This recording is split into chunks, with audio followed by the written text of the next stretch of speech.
এখন কারো সাথে আর তেমন কথা বলতে ইচ্ছে করে না। ইচ্ছে হয় না কাউকে ফোন করে কয়েক মিনিট কথা বলি। এমনকি কেউ কল করলেও কল ব্যাক করতে মনে থাকে না। মেসেজের রিপ্লাই করতেও ইচ্ছে করে না।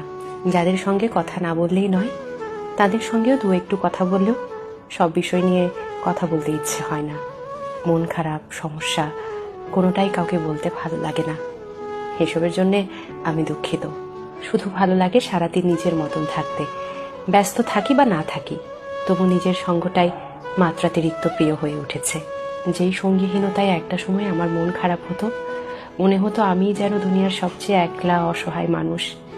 সেই খারাপ লাগা, সেই একাকিত্ব আজ যেন সব থেকে বেশি প্রিয় হয়ে উঠেছে। এখন অমুক বন্ধু খোঁজ না নিলেও আর খারাপ লাগে না।